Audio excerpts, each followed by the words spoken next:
Way from Texas. Yes, sir. Watch you every single day. Nobody lays it down like Uncle Neely and the pregame show. Neely, pregame show behind the scenes of everything. And why does he get that kind of access? Why does he get that kind of access? Because trust is involved. You would never get the kind of access you desire unless there's trust and relationship. Trying to put you up on game. Nearly. Yes, sir. Nearly. You kind of did this thing impromptu, Dilly. Yeah, well, we train for it. We built for it. No, absolutely. That's Yeah. what we do. That's what we do. And if you're going to be successful in this, you got to seize the moment as the moment comes. And, you watch them do that. I'm excited about our guys, man.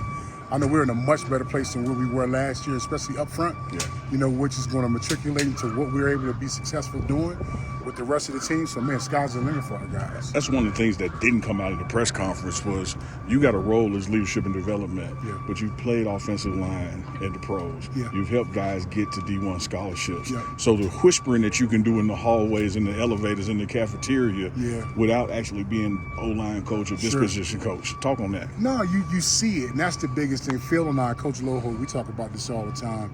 The things that we can see that they have absolutely no idea to even look for, like having two guys that's been there and done that, it's a great thing, not just for them, but for the rest of the team too. But particularly for them because we've walked the walk that they're trying to go, and we've done it at a high level. So I'm excited for our guys. You are also known for your passionate speeches and pep talk that you give, and they come. Sincerity and passion is what I hear. Yeah. When did that knack come? When did that drive to be able to use that articulation to motivate?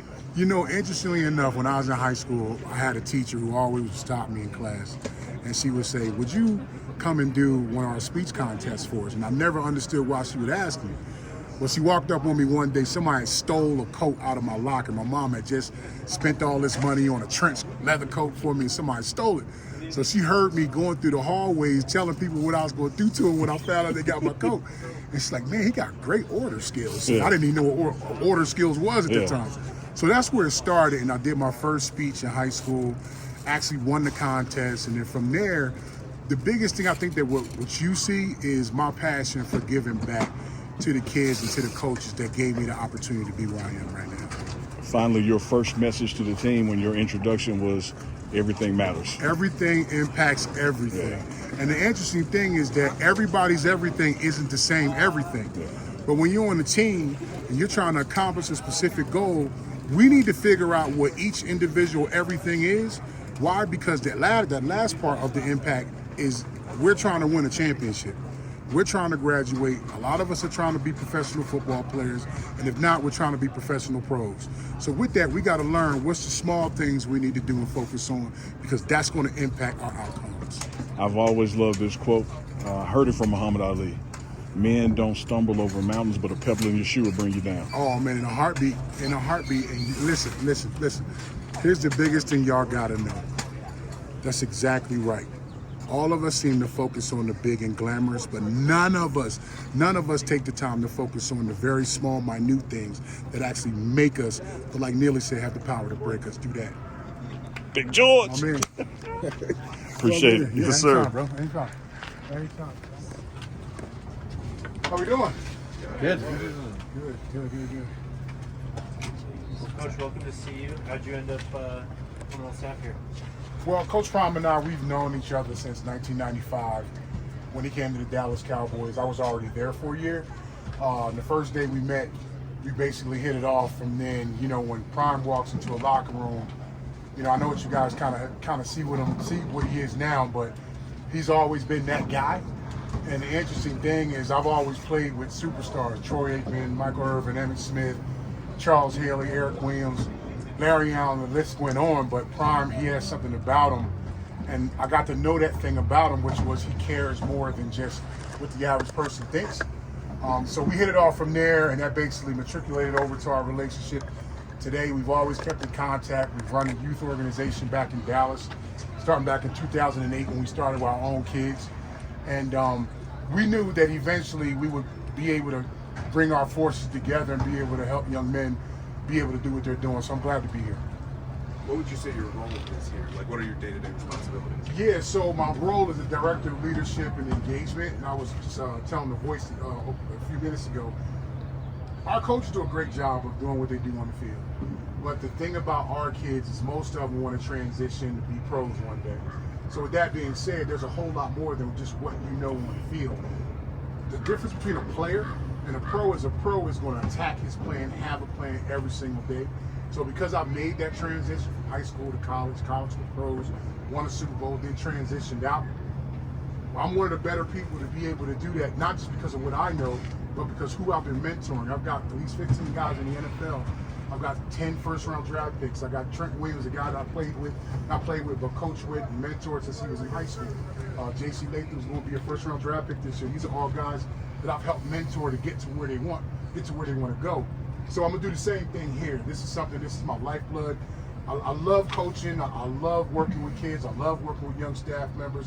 It matters when you have people in the building and not just know what they're doing, but love what they're doing. So the blueprint, right? You know, kind of, do you meet with each kid individually and kind of go through their futures with them? Yeah, I mean, that's what it is. It's something that's totally organic. I think the biggest thing our kids appreciate is the fact that most of us in the building are people that have made those transitions before and have done it at a high level and have done it successfully. So you want to be able to give them that everywhere they go. So I'm going to do that. Do you feel like this place is kind of, obviously, the whole theme of kind of the spring has been all the new coaches that have all the NFL experiences feel like this is kind of operating like an NFL kind of program in a way, just with the goal for all these guys and kind of preparing for them for that like right now? You know, a great question, but you absolutely have to. I was just telling the voice again, college football is so much different than it's ever been. I didn't start playing until I was a junior in high school, but I knew whatever school I was going to go to, I was going to be there at least 3 to 4 years. But that's just not the case now. You got guys that are coming in from high school, guys transitioning in from other colleges, things of that nature. You have to be able to meet them exactly where they are. The NFL is that same way. It's the same way. So you got guys that you draft, you got guys that you bring in as free agents. That's exactly what we're doing. So the guys that want to make that transition to the next level, we're giving them, as he said, the blueprint for that every single day. How much did your experience at IMG Academy kind of help you be able to relate to, you know, the young football player nowadays? Yeah, well, you know what? That's a really good question because IMG is unique in the sense that none of the kids originate from Bradenton, Florida. Like 100% of the kids, 99% of the kids originate from different parts of the country and even the world for that matter. You know, so being able to bring those kids together, form a team, and then have them be successful as a team after only getting them just like a transfer portal. You might get some kids in January, you might get some kids in May, but you got to formulate a team that's up to win when their season comes. So it was a great experience for me. I actually started there as an offensive line coach and worked my way up as director of football in about 4 years' time. So it was a great experience for me. I learned a lot from being there, a lot of great people there, a lot of good kids, great athletes, so it was an excellent experience. Watching from afar last year, what was your perspective on the program, and now maybe how's it changed since you've gotten here? I think the biggest thing I can tell you is I didn't want to see my brother go through what he was going through. You know, and I was tired of sitting on the sofa watching it. You know, so like I said, all the stars lined up, and I got an opportunity to come and help us achieve the things that we wanted to achieve. But just watching on TV, there was a lot of great things that I was seeing. But as a coach, you can also look at some things and say, you know what, that can be fixed, this can be improved. And we've definitely done that in a very short period of time. So I'm definitely excited for this year. Given all your experience, everything, and having been with Jordan, seeing that IMG a little bit, where do you think he is as far as regular true fresh? Like, where does he compare? Well, the interesting thing is I wasn't at IMG with Jordan. I had already transitioned out. But from what I understand about him while he was there, like he's the part. Like he's definitely going to be a player. He's going to be a kid. He's already, just watching him in meetings right now, you can tell one of the better things they do at IMG is they prepare the player to be able to be productive the second he steps on campus, and you're seeing him be able to do that. So I'm excited for him. What do you think of Boulder so far? I love it. I love it here, man. Listen, I know I don't look like it, but I'm a biker, right? I bought my bike. You know what's funny? I actually bought my first bike from Zen Cycles, which is here in Broomfield, and I had no idea where Broomfield was until I was driving here from Denver. So I'm like, that's where I got my bike from. So I got to go see this joker because it cost me like $6,000. So I can't wait till I get over there. But no, I love Boulder, man. It's been great the few days I've been here. Any other questions? All right, thank you. Thank you. I appreciate you guys. Yep.